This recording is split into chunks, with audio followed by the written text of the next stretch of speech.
지난 시간에 소개해 주신 한국말로 이루어진 문장을 단순히 그냥 주어, 동사, 첨가해 주는 말 등 그 영어식 어순으로만 바꾸어 보는 연습을 해봤습니다.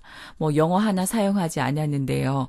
마치 그 영어 단어를 바꾸면 곧 영어 문장을 내가 영작해 할 수 있는 그런 느낌이 들었어요. 그래서 정말 한국어를 사용을 해서 영어를 시작하는 이 연습 과정이 허브에서 페퍼민트를 마셨을 때 약간의 그 화한 느낌? 그 뇌가 열리는 느낌? 그런 느낌을 받긴 했어요. 이 상태에서 영어를 받아들이면 뭔가 받아들일 수 있을 것 같은 그런 충동도 느끼긴 했는데 정말 이렇게 해도 영어가 되는 걸까요? 그렇게 영어 어순 익히는 방법을 여기까지만 하면 되는 건가요? 학습자들이 다양하기 때문에 그 다양한 니즈를 충족시키는 데는 또 약간의 어떤 변별성도 필요한 것을 저희가 느꼈어요. 그래서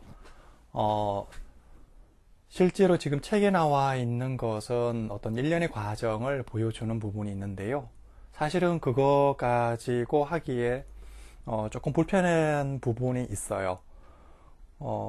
저희가 책을 구성을 할 때 절이 한 개라고 하는, 즉 동사를 기준으로 해서 봤을 때 한 개가 들어가는 문장을 원칙으로 해서 먼저 전개를 하고 그 다음에 절이 두 개, 세 개 이상 늘어나게 되는 문장을 전개하는 방식을 선택했었는데요. 일단은 연습을 할 때 가장 기초적인 부분을 활용을 하고 그 기초적인 부분에서 응용되어지고 확대되어지는 것을 학습하는 게 상당히 도움이 될 겁니다.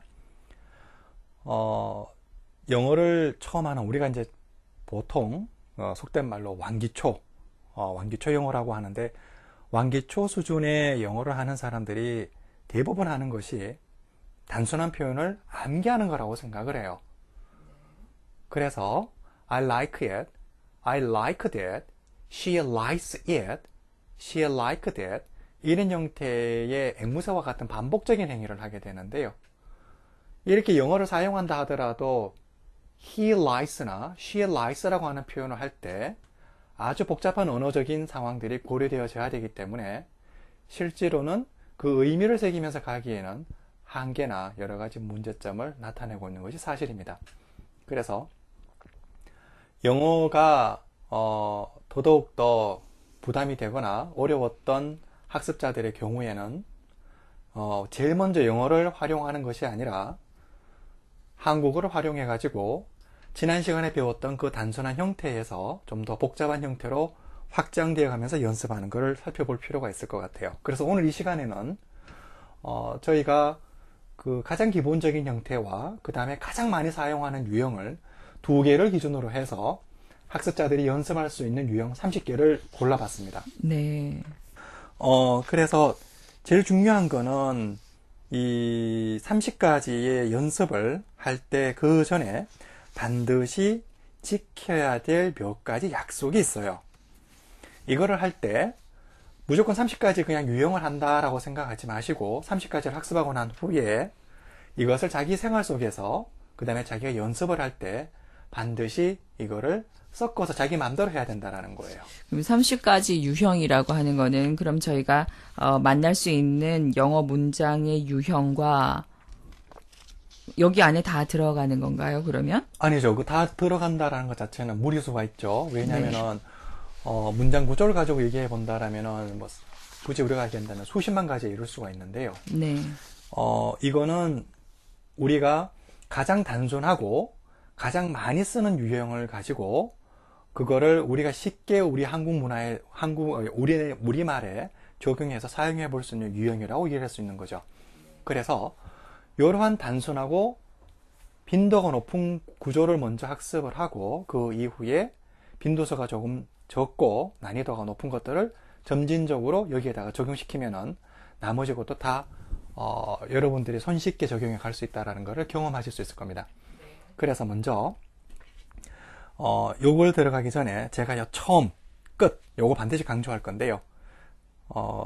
우리가 이 한국어를 가지고 영어식 뇌 신경망 그리고 영어식 뇌 사고방식의 그런 형성을 돕기 위해서는 반드시 지켜야 될 7가지의 습관이 있습니다. 영어 학습을 하겠다고 시작을 했으면 우리의 모든 의식적인 행위는 무의식을 지배합니다. 무의식을 형성해 가지만 결론적으로는 또 의식은 무의식의 지배를 받습니다. 그래서 첫 번째는 반드시 모든 생각과 말을 영어식 어순으로 한다. 이때 가장 큰 대원칙은 주어 동사를 항상 먼저 놓는다라는 것을 꼭 염두에 두면 좋겠습니다. 두 번째는요. 반드시 매일 한국어를 활용해서 영어식 어순으로 일기를 꼭 써야 됩니다. 이 부분은 사람들이 많이 관가하는 부분이 있는데요.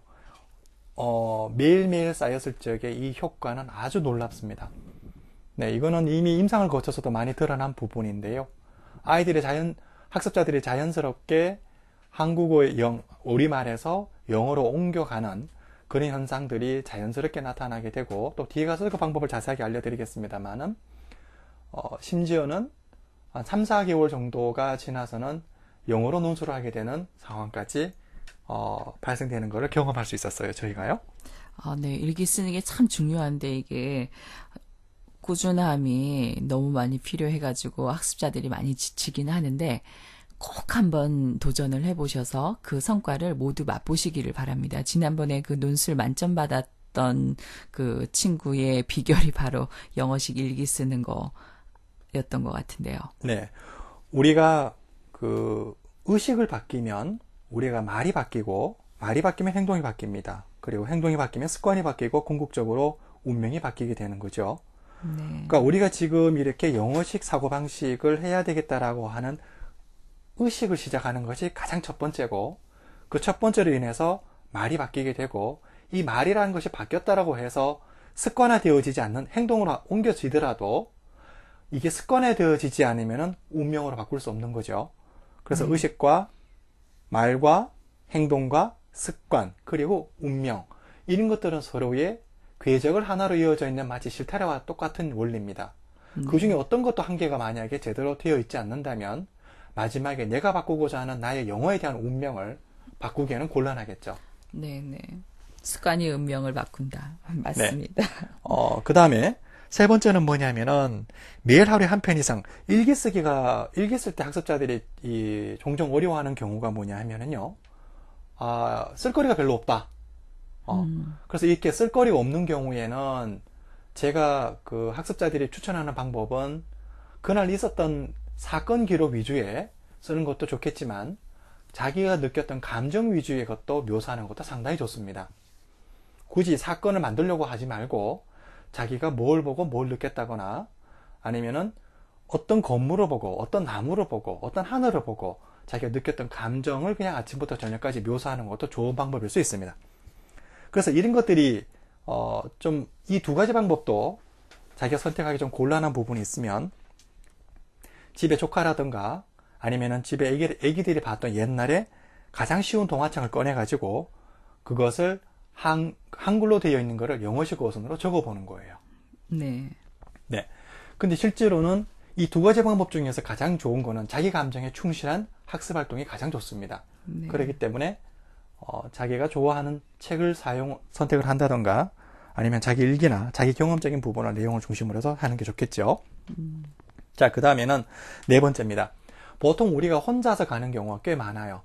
아니면 뭐 지하철을 탄다거나 아니면 버스를 탄다거나 아니면은 운전을 하고 간다거나요. 이럴 적에 혼자만의 시간을 가지게 되는데 네. 이때 주변의 풍경을 묘사한다거나 사람들을 묘사한다거나 네. 주변에 자기가 눈에 들어오는 것들을 하나하나 묘사해 보는 거죠. 네. 그때 묘사할 때 반드시 주어와 동사를 먼저 기준으로 해서 묘사를 시작해야 됩니다.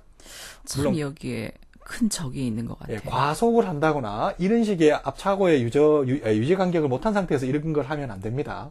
그것보다 더 큰 적이 있는 것 같아요. 예전에는 그래도 혼자 생각할 수 있는 시간적인 여유가 있는데 이제는 스마트폰이 있어서 보통 혼자 가만히 생각하고 있는 시간을 즐기는 사람들이 거의 없었어요. 마치 그 스마트폰의 노예가 된 것처럼. 정말 혼자 말없이 있는 시간이 하루에 얼마나 될까요? 정말 우린 이 시간을 회복해야 될 것 같아요, 느낌이. 스마트폰을 가지고 있으면 똑똑하다고 스마트할 거라고 생각하지 않은 스투피드 되어가는 이유 중에 한 개는 우리가 TV와 볼 때에 유사한 그 현상들이 나타납니다. 뭐냐면은 뇌가 정지되어 있는 거죠. 네, 그러니까 우리의 뇌를 조금 쉬게 하면서 예전에 사색하고 생각하는 기회를 이번 기회를 통해서 영어 공부도 하면서 영어 뇌도 좀 쉬게 하면서 좀 정말 진정코 나 혼자 뭔가 생각할 수 있는 그런 시간들을 모두 다들 회복해 보시기를 권해드립니다. 바위를 드는 사람을 보는 거랑 바위를 자기가 직접 들어보는 거랑 하늘과 땅 차이죠. 외부 정보를 받아들이는 경우하고 자기가 직접 그것을 활용하기 위해서 의식적인 작용을 하는 거랑은 하늘과 땅 차이입니다. 네, 보는 것과 해보는 거는 정말 다르죠. 예, 그래서 그 보는 것과 해보는 것의 실질적으로 교육학적으로 차이점은 9배가 차이가 난다고 합니다.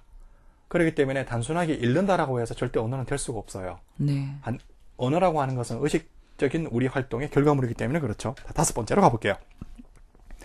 그리고 좋은 거는 뭐냐면 집안 식구들이나 친구들이 있다라면 같이 반드시 해보는 것을 권장해 보고 싶습니다. 특히 뭐 친구 간에도 괜찮고 연인 간에도 괜찮습니다.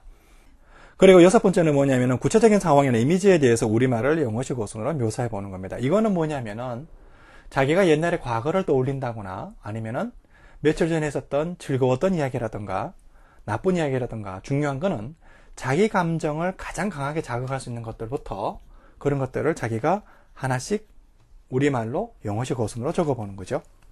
자, 그 다음에 제일 중요한 거는 뭐냐면 자기 전에 그날의 표현들 중에서 가장 인상 깊었던 문장 10개를 영어식 어순으로 적어보는 거예요. 가장 인상 깊었던 문장을 그것을 기록을 반드시 해 주시길 바랍니다. 그러면 이게 7번째는 일기를 쓰는 과정과 중복되는 거. 아니, 일기하고는 또 다른 이야기예요. 아, 네. 무슨 얘기냐면은 자기가 영어식으로 우리말을 영어식으로 썼을 때에 가장 인상 깊었던 부분들이 10개씩이 모이는 거는 그날의 하루를 정리하고 매듭을 묶는 겁니다.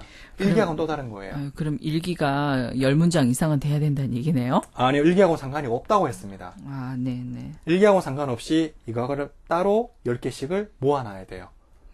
이리고 나서 자기가 일주일에 얼마만큼 변하는지에 대한 것을 한번 확인해 보십시오.